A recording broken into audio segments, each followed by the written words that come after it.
So that's how you guys started. Adam, what was your first experience with music, and how did you get into it? Was it always drums? It started off with drums, yeah. When I was about 13 or so, I discovered Led Zeppelin. Okay. I remember being in the car with my mom and dad and hearing a song. I was like, hey, I know this song. I've heard this song because my mother listened to it. Okay. As when we were growing up. And, I went to high school, and it was a Catholic high school. And we went to the orientation, freshman orientation, and it was like all the clubs, all the groups you wanted to join. All right. And then the band came in. And I just heard the drum line, the bass drum, boom, boom. All right. I was like, what? I want to do that. So that's what it was. And so I was in drumline. And that Christmas... Drumline, like walking down and pounding on your stomach? I played the cymbals. Twirling and things. It was it's on your stomach, right? With Nick Cannon? Yeah. That movie's about Adam. Oh, yes. So then I got asked for a drum set that Christmas, and that's how it happened. And then I would just listen to Led Zeppelin CDs and play drums. And How is it practicing the drums? Because I feel like it's a lot of noise. Parents gotta at some point be like, all right, that's enough. Well, my parents would be in the living room, and my room was right next to the living room. All right. So my dad would just be there watching his TV, and he'd just have this look on his face, and my mom would be like, let him. So that's really cool. From my experience, you learn while you're learning how to play drums, you also learn how to dodge shoes. Like, turn that shit off, and you don't like miss a beat, you know. Right. Because you got guitar, you can do the acoustic, it's kind of low. The electric, plug it in, maybe some headphones. Yeah. But the drum, it's just everybody's gonna know for a couple blocks that you're practicing. That's why he had to get good fast. Right. Yeah. Oh yeah, that's the thing I get from my neighbors now. They're like, everybody's really cool, and they'd be like, yeah, if you sucked, we'd hate you. Right. Like, you're good, so. All right. That's just free music all the time. Yeah. Very cool. It's nice. All right. People are cool. Cool. Fez, how about you? What was your beginnings? My beginnings was I started when I was 15, about 15 years old.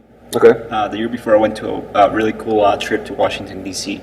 Oh. And we had our own tour bus and stuff like that. Oh, wow. And when we were there, the driver was really cool. I don't remember his name because it was a long time ago, but he was pretty cool, and he would put really cool rock music on. I think that was Otis, the bus driver. That's actually Otto. Jet. Otto, damn it. Oh, so close. I was picturing Chris Farley from Billy Madison. But he put on, I remember, this was back when Jet was cool, and he put on, Are You Gonna Be My Girl? And everybody in the bus was just singing that song. Just going crazy, just singing that song. It's just, a bunch of 13-year-olds singing Jet. All right.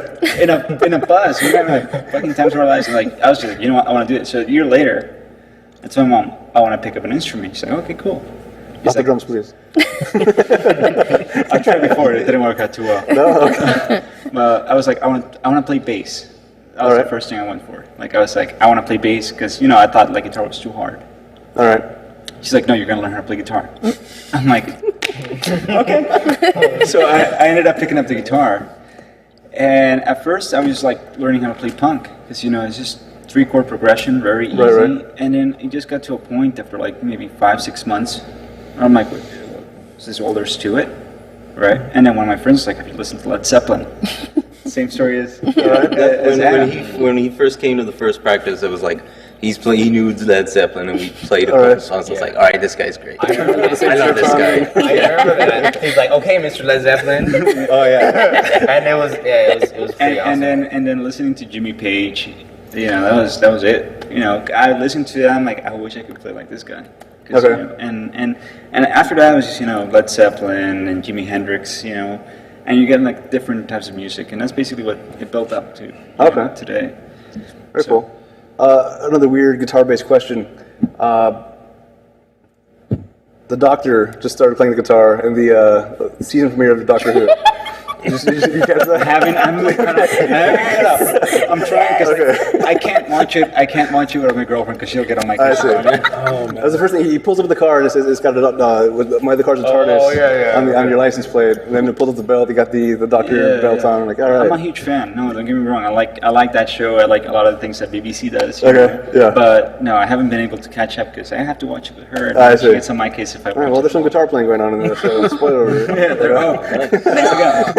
I know. All right. Very cool. Arthur, how about you? What was your beginning stories? Music. I started playing guitar in a band. Like it was like punk band, garage punk metal. Really like, just like get drunk, get high type of music. And then I heard Les Claypool, which is more like get drunk, get high type of music. And I fell in love with the bass, and I started playing the bass. I got a bass, and then I fell in love with that. But music's always been in my life. I always loved music. It's always been like, everything has been about music. It all comes back to music. You can tell even when you talk to his mom, like his mom just starts, Mom loves music, like she goes to shows all the time, and it's just great to hear like all these stories of like famous musicians she's seen. It's pretty awesome. Mm-hmm. Yeah. But that's when I fell in love with the bass, So, I could give it to Les Claypool, Stanley Clarke, you go back to Mingus, just all the great bass musicians. That's what really kept me motivated, to play the bass. That's what drove me towards the bass, I kind of was like not over guitar, but I was like, I'm gonna take a step back from guitar. I'm gonna let these guys have it. Very generous of you. All right, so it's a lot of rock influences then for all the music. Yeah, definitely. Yeah. Any other influences that kind of got you into music? I mean, well, not maybe just blues, but in general? Everything. Honestly, I feel like we could go from one side of the spectrum with music. Just in our house alone, you wake up when you're little and your mom makes you clean up on a Saturday. In one Saturday, it was like wake up and clean the house to like Judas Priest. Right. And the next thing you know, my mom turns that off, and then it's her turn to like clean the house to Soul Train. Right. So it was like, it was just like the crazy, She was big crazy mixture. into, my mom's like really big into, when we were growing up, she was real big in like reggae and stuff like that. Okay. So we listened to a lot of reggae, and then that, I guess when we were growing up, we didn't have much room to rebel because my dad was in like a doom metal band, you know what I mean? So when it came time to rebel, it was all right, let's go back, and let's like most people get into trouble if they listen to like metal or death metal or something. Not got in trouble most for people. not listening to yeah, that. like I remember my dad getting pissed off. Some Michael Jackson. We got into Prince. trouble one time for listening to NWA. And then my dad getting really pissed off because we're listening to NWA. We had a tape. Okay. And then he Why takes is that that not away, but then he Slayer? gave us Right. Merciful Fate. And that's like satanic music. So it was like the complete All right. opposite. Yeah, it's like, I don't listen to that gangster stuff. Here, listen to this. listen to this guy. Satan. He likes Satan. It was when we were going through that, between like, I don't know, 15, 20, and in that kind of gap, that age gap, a lot of like soul music would come up. A lot of, you find out who like the Beatles really are. It's not just the mop tops, but when when you find out the deeper cuts. exactly, and then just getting into blues, getting into like Howlin' Wolf and Muddy Waters and Robert Johnson and Lead Belly and everybody else. And that just natural transition when you listen to like blues from the from the 20s, 30s, and then even blues from the 50s and 60s, it just leads you directly into soul music, Yeah. And And the progression over time, even how it's just advanced. yeah, and it was just it was the same artists that were doing the blues and soul in the late 50s, early 60s were the same guys that went into soul, and then that eventually goes into funk. So you got Bill Withers and Funkadelic and Parliament and all that, and then all of that. It just is just super inspiring. You listen to it where it's just Bill Withers just chills on the guitar, and then it just his soul just pours out of his mouth. He's not doing anything. He's just sitting at a guitar talking about how how there ain't no sunshine, and then it's just like, God damn, that's what it's about, Yeah, and it gets you right in the middle. Sometimes you get that feeling when you're watching a performance. You watch somebody just like go all out. Tito and I watched a whole Rick James concert. There was not one time where anybody stopped moving. Like everybody is moving for about 3 hours. Jeez. They had help. Like, I'm sure they had help. yeah, there was a lot of help.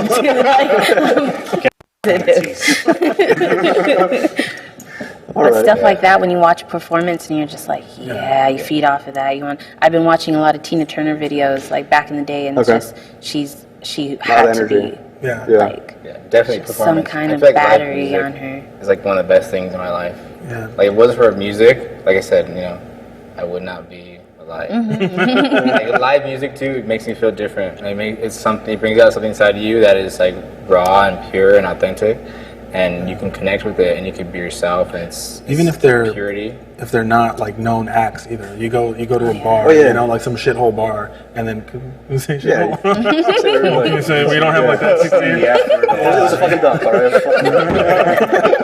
So it was a fucking shithole, and you go and you see these guys who put like professionals to shame, you know what I mean? Yeah. Not because they're ripping or anything like that, but because they just have that factor that it's like, this is amazing shit. Like, I would listen to this in my car stuck in traffic, and it would soothe me. You know what I mean? Like, and that's kind of, it's that soul. Yeah. Yeah, live music in general is just, even no matter what it is, it has a certain feeling to it that it just makes you feel good. Yeah. Listening to CDs of live performances, it doesn't. It doesn't. Yeah, it's just like, oh, that sucked. Fantastic. So I get a shittier audio recording sound, and I don't get to feel the experience. You're reminding me that I'm not actually there. So fantastic. Thanks. But seeing anything live, it's electric almost. It just makes you feel good, no matter what it is. No, I completely agree with that. I think I really hope that that's what we're kind of doing with the music, is like we don't have to put any like, we don't have to dress alike or put on some kind of sideshow for anybody. If you go there, and I hope we surprise people enough to be like, man, that music was cool to party to. Like just to kick it or dance, and sometimes and if not, then I'll learn how to breathe fire. You're not seeing it. I've seen it. I'll learn how to throw up blood and breathe fire, and see how that goes. Yeah, now you guys get into it though. I mean, at the end of the show, you're just completely drenched. Oh no, that's just a glandular thing. Nothing to do with dedication. That's just the thing. I'm sweating now. Right. Right. No, but the energy you guys have, and the little jokiness you got while you're on stage, even messing with the audience or with each other, it seemed like that even people that weren't expecting to see you guys perform were getting into it and enjoying it as well. Just like sitting at the bar and then what's that? And they just turn around and then they just stay turned around facing you guys. Hopefully that's the goal. So hopefully we're doing all right on that. Yeah, I hope so.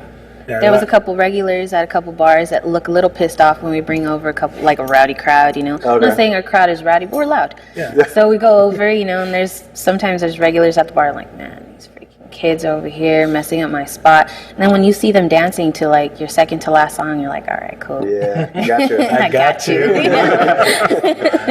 Yeah, it's a good feeling. Or when you go to a place and sometimes we'll do shows and they're not really promoted. They're shows that we just kind of last minute things, and we go and we do that, and we don't really promote it or push for it. So we don't get much of our own crowd. So we're just playing to a bunch of strangers. If they want to throw tomatoes at us, they totally could. So it's nice. How far do you go to that? Travel in time really and go back to throw cabbage. Like in 1890s. It's like 1890s style bar. Very dedicated theme. Very pavilion.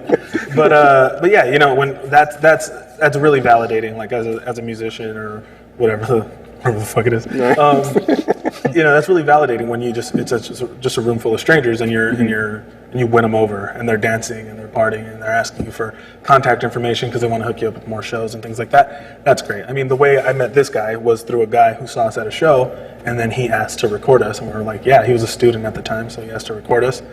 We got our first EP done because some guy saw us at a show that we didn't even know. So it's nice. It's like, it's a cool feeling.